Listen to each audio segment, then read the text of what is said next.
Santa's Last Stop, written and performed by Postman. A moderately sized house sits at the end of a cul-de-sac overlooking the street. Its brick exterior gives it an appearance that is simultaneously warm and welcoming, but also sturdy and strong. Despite its age, the strength of the house has been proven time and time again, withstanding numerous blizzards, hurricanes, and other natural disasters. Being located in the northeastern United States, it had ample opportunities to prove its might against many weather phenomenon. The house stands on a modest plot of land, not enough to raise any kind of cattle, but enough land for a couple apple trees in the backyard and a diverse flower garden in the front. Since it is currently winter, this is entirely irrelevant, but in a few months' time, the flower garden will be shining a dazzling display of fluorescent colors to captivate passers-by long enough to take out their phones and take a picture or two. For now, the dormant flowers only appear to be shriveled stems of brittle thistle, and the otherwise vibrant apple trees in the backyard are merely long trunks with their empty, dried branches of naked twigs sticking out in ragged directions like accusatory fingers blaming Mother Nature herself for repeatedly failing to keep it alive between fall and spring. The trees don't understand that all living things must die for new living things to be born, so they stay in this perpetual state, pointing their many finger-like branches in all outward directions, anywhere but inward. A pair of heavy black boots gently descend upon the roof of the house, and the weight of the man wearing the boots causes the roof to sink in ever so slightly, then return to its original position. The man knows how to distribute his weight and steps so lightly that he is almost weightless. Don't be fooled by his appearance. Overweight, elderly, stumpy legs, round face. His bright red hat, coat, and pants make him stand out, but he defies all known logic by being undetectable to human eyes, even with infrared eyewear. He moves with the night, undetectable. He can move from one place to the next as quickly as blowing out a candle. He moves as if he can be in two places at once. The edges of his smile push against his cheeks, giving them a warm, rosy appearance. It's a jolly smile, but it's also the smile of a confident man. It's the smile of someone who knows his purpose, to spread joy and holiday cheer to all who believe in him. He is Santa Claus, bringer of gifts, shiner of light. He is the very personification of Christmas, immortal, unstoppable, incorruptible, more than human, less than God. In an instant, Santa is waist deep in the chimney with his trusty sack of presents in tow. This is the part of the job that brings him the most joy. The exuberant anticipation of leaving his presents for millions of expecting children is what gives him life. It's such a noble purpose, and he wants nothing in return but the satisfaction that comes from a job well done. He has no use for money because he already has everything he could ever need at the North Pole. Simply spending all year building toys with the elves at his workshop is the only life he could ask for. Perfection, bliss, heaven, nirvana, whatever he chooses to call it. Santa already has the life he always wanted. He and Mrs. Claus never had children because, to them, all the children of the world are their children. At least the ones who celebrate Christmas are. He never really quite understood why anyone wouldn't want to celebrate Christmas, but rather than expelling mental energy asking these questions, he just finds peace through his work. Santa easily slides to the base of the chimney with the experience and grace of a professional who had done this exact same thing trillions and trillions of times before. Effortless, simple as falling off a log. With a wiggle of his nose, the soot caked on his clothes vaporizes and becomes a fragrant mist that smells like baked oatmeal cinnamon cookies. Santa emerges from the fireplace and approaches the Christmas tree in the living room. He reaches into his bag, and with a jostling of packages inside, he leaves his well-thought-out gifts under the well-decorated Christmas tree, his red suit and rosy face reflected in the silver tinsel draped over the needled branches. Mission accomplished! Santa has nothing more to do in this house besides leave, so he prepares to climb back up the chimney and move on to the remaining several 100,000,000 stops.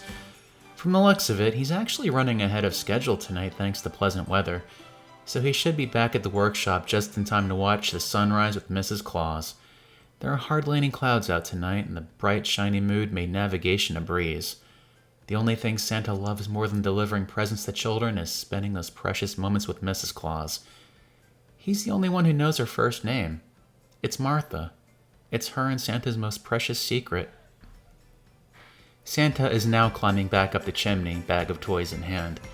The cumbersome weight of the bag makes it a little awkward to carry up the chimney, but he won't go out the window or front door for fear of setting off potential burglar alarms, so the chimney is the only safe way to exit the house. Santa had to learn the hard way that security systems are something he doesn't want to gamble with. Only a few more feet to go, he tosses the sack over the top of the opening of the chimney so it lands on the roof. With a thud, the bag lands a couple feet away from his sleigh. Suddenly, the wind is knocked out of Santa. He feels a hot numbness run up his back, and he gasps for air. When he threw his bag of toys upon the roof, he must have sprained his back. His mind races to figure out what he did wrong. Did he twist the wrong way? Did he throw the bag too hard? Of all the times to throw his back out, why now? Why here? Fear grips him by the throat, because he knows that in mere seconds, the numbness of shock will leave him and become a bolt of agony that shears through his entire body. He braces himself for the impending onset of blinding pain, and it's even worse than he thought it would be. Pain crashes through his body with the force of a cement truck. The world around him ceases to exist, and he's left only knowing the sensation of physical torture. The chimney disappears for a moment, and he's floating alone in a pulsing red universe of pain. After the initial shock, the world returns and he is back in the chimney. He mentally adjusts to the paralyzing pain long enough to finally be aware of a nauseating sensation in his stomach, but he retains enough control over his body to still resist the urge to vomit. Santa waits until the pain in his body dies down to a manageable level and harnesses all the strength he can muster to attempt to climb up the chimney.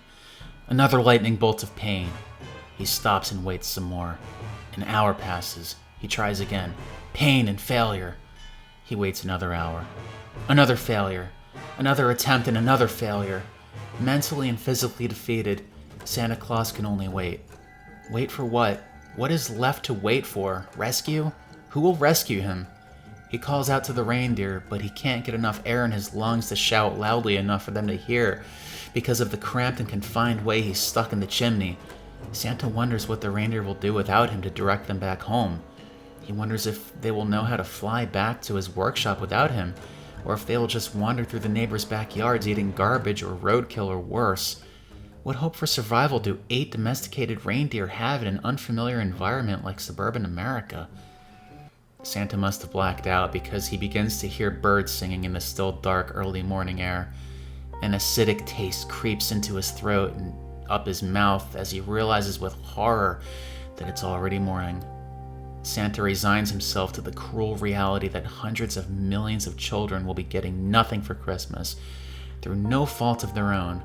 He imagines all the potential consequences of this. The children will start to question the possibility that Santa doesn't exist or may have never existed in the first place. They will ask why someone as kind-hearted as Santa would forsake them after they spent all year listening to their teachers and parents. They will stop believing in magical entities and consider the chance that the Easter Bunny and the Tooth Fairy are also lies parents tell their gullible children as some kind of sick joke so they can feel mentally superior to them. If you stop believing in the Tooth Fairy and the Easter Bunny, do they stop existing? Will Santa stop existing? Are we only here because we believe we are? If Santa doesn't deliver presents around the world, is he still Santa? Santa spends a long time thinking about the absurdity of his existence. How much sense does it make that one man can deliver presents to hundreds of millions of houses around the world? That's physically impossible. No object can travel at that speed, and there's no proof that magic even exists. Any object moving at that speed, especially a fleshy human, would be spaghettified if it traveled fast enough to visit every house in the world in one night. Absurd. Santa starts laughing at how stupid this all sounds. Ho, ho, ho! With nothing else to do but occupy that space in the chimney, he questions his own existence even more. How long has he been delivering presents? Hundreds of years? No one even knows when the first Christmas even was, or who the real Santa even was. Kris Kringle? St. Nicholas? Father Christmas? Why are there so many different versions of Santa? And who are these elves? Elves? Elves don't exist. How come there's never been an account of anyone ever meeting an elf? And why is it that no one can agree on what they look like, but everyone has the same visual depiction of Santa, despite Santa having multiple origin stories? Santa laughs even harder as he thinks about these questions. Ho, ho, ho! Santa once again thinks about the many families who have never even celebrated Christmas or abstained from the holidays. They refuse to believe in the concept of a Santa at all. He doesn't occupy space in their mind whatsoever. To them, he is a non-entity. Santa has embraced the mad reality of his existence. His back no longer hurts. What back? Santa realizes he is a construct, a lie, a made-up concept that was created to force people to spend too much money on each other for a holiday based on pagan tradition. Santa realizes, at last, that he was never here. He only exists in the minds of the people who believe in him, but not in the real world. Santa looks at the sky through the hole in the chimney, sees the sunrise one last time, and thinks about Martha. He wonders if she's going to stop existing too. He hopes she's seeing the same sunrise he is. He imagines Martha's kind, round face, her eyes smiling behind her bifocals, and his final thought is that she was too perfect for this world. Santa's gone. The workshop, the elves, Martha, all of it ceases to exist in reality. Gone. Nothing remains, not even footprints. Mountainous snowdrifts replace the workshop as if they've been there for centuries. The North Pole is a desolate, frozen wasteland, home only to polar bears and penguins. Santa and his mythos becomes a fabrication, a comfortable lie. The children giddily scramble into their parents' room and happily announce that it's Christmas, waking them up and dragging them by the finger to the living room. As they gather around the gaudily decorated Christmas tree, little Jimmy and Millie open their presents. From Santa is written on the attached cards. It's written in their mom and dad's handwriting. The end. So, hey, yeah, I actually wrote that on Christmas Day.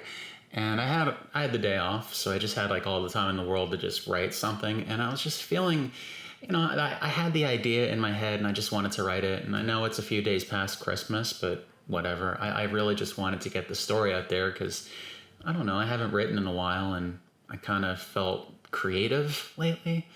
I think I might do more stories like this, not necessarily Christmas themed, of course, but, stories that kind of have this kind of like, philosophical, existential kind of thing to it. And maybe not with the happiest endings, but, just sort of just a way of artistic expression, I suppose. I don't do enough of that, but I've just been kind of like feeling more like in my feels lately, and I wanted to let it out in like a creative way, I think. So let me know what you think, if it was any good or not. Bye-bye.